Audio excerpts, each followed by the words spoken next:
Il a pris le pouvoir en se débarrassant de Bourguiba, avant que le peuple ne finisse par le faire tomber.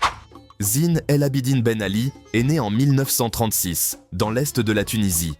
Formé dans les académies militaires françaises et américaines, il grimpe rapidement les échelons au sein de l'armée tunisienne et des services de sécurité. En 1986, il devient ministre de l'Intérieur, puis Premier ministre l'année suivante. En 1987, il pousse vers la sortie le vieux président Habib Bourguiba, alors très affaibli, pour raison d'incapacité physique, dans ce qu'on appellera le coup d'État médical. L'opération est accueillie favorablement pour une partie de la population, lassée par le long règne de Bourguiba. Ben Ali incarne alors le renouveau et la stabilité. Ses premières années sont marquées par des réformes économiques ambitieuses.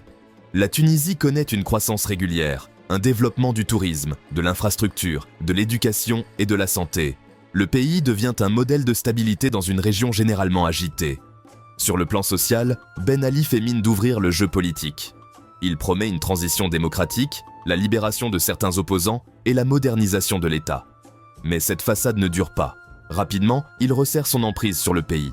Il réforme la Constitution pour allonger son mandat et se fait réélire à plusieurs reprises avec plus de 90% des voix.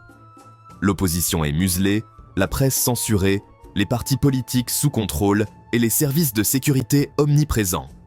Ben Ali concentre le pouvoir autour de lui, mais surtout autour de son épouse, Leïla Trabelsi. Leur clan devient célèbre pour sa corruption, son goût pour le luxe ostentatoire et son pillage des ressources du pays. Jet privé, or, voitures de luxe.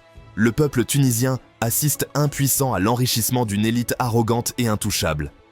En décembre 2010, l'immolation de Mohamed Bouazizi, un vendeur ambulant humilié par la police, met le feu aux poudres. En quelques semaines, un soulèvement populaire renverse le régime. C'est la révolution du jasmin. Rien n'apaise la colère du peuple. Le 14 janvier 2011, Ben Ali s'enfuit en catastrophe en Arabie Saoudite avec une partie de sa famille. C'est la fin de 23 années de pouvoir. Il finit ses jours en exil à Jeddah en 2019, à l'âge de 83 ans.